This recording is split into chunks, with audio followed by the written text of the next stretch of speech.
Samaï à partir avec lui, Bernard Tapie, Chantal Jouanneau, Enrico Macias, Franck Dubosc ou encore Ségolène Royal. Se présentant comme un journaliste gilet jaune, Marc Railowski a pris à partie Jean-Michel Apathy à la sortie des locaux LCI, l'accusant d'être un millionnaire anti-gilet jaune. L'homme est un ancien paparazzi. Il se présente comme un journaliste de rue et ses méthodes sont directes, muni d'un téléphone portable. Il alpague les personnalités sur leur lieu de travail et les assomme de questions avec des idées très définies. Il filme très souvent en mode portrait avec son smartphone et semble prendre bien soin de ne pas montrer son visage.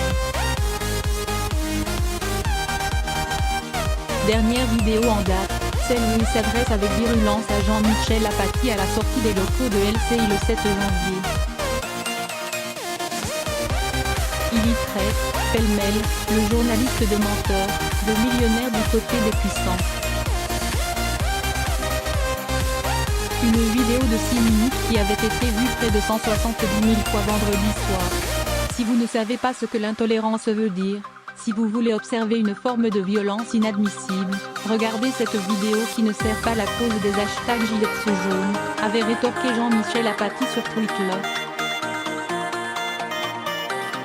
Qui est cet homme qui se proclame journaliste gilet jaune?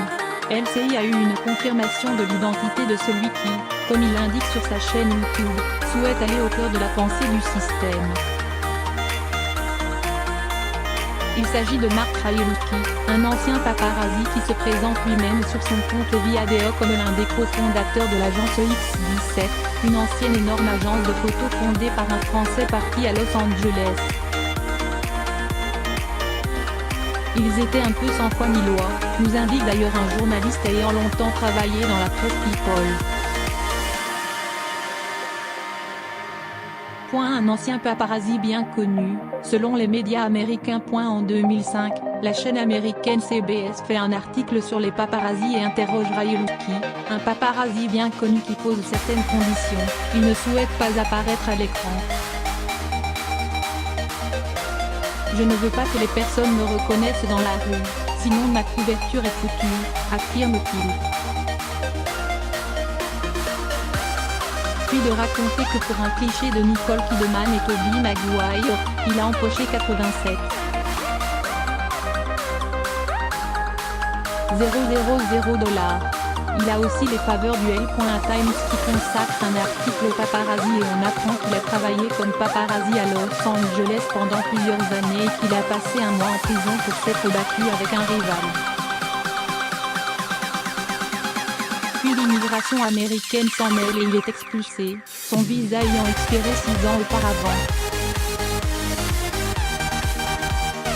Interrogé par nos confrères du journal suisse, Le Matin, après avoir diffusé une vidéo où il demandait à Franck Dubosc s'il soutenait toujours les gilets jaunes, il explique qu'il n'a pas de problème pour boucler ses fins de mois mais se dit sympathisant des gilets jaunes. Je suis d'accord avec la plupart de leurs revendications. Je pense par exemple qu'il faut un certain dégraissage de l'État et surtout beaucoup plus de transparence sur l'utilisation des finances publiques, note-t-il. Propos complotistes, parfois antisémites et anti-médias. Depuis quelques semaines, il a ajouté une nouvelle corde à son arc, celle de journaliste gilet jaune, comme il le dit lui-même. Sur sa chaîne YouTube, il diffuse de nombreuses vidéos quotidiennes dans lesquelles on le voit attendre les personnalités du monde médiatique ou du divertissement, et les questionner sur leur positionnement personnel au sujet du mouvement des gilets jaunes. Cette mise en scène, c'est tout à fait les méthodes des paparazzis. Ils s'approchent de la personne, tiennent un discours viol ou insultant et attendent une réaction de colère, indique une source pour qui la presse People n'a guère de secret. Au menu de sa chaîne, des vidéos aux questions très orientées, des propos complotistes, le montant des salaires des personnalités. Il évoque également la quenelle qu'il estime être anti-système alors que ce geste est considéré comme antisémite, le tout arrosé d'une bonne dose de propos violemment anti-médias. Sur le compte Twitter de Railowski, on constate qu'il est abonné à de nombreuses personnalités politiques et médiatiques. Des personnes qui font souvent la promotion de leurs interviews et de leurs passages télé ou radio.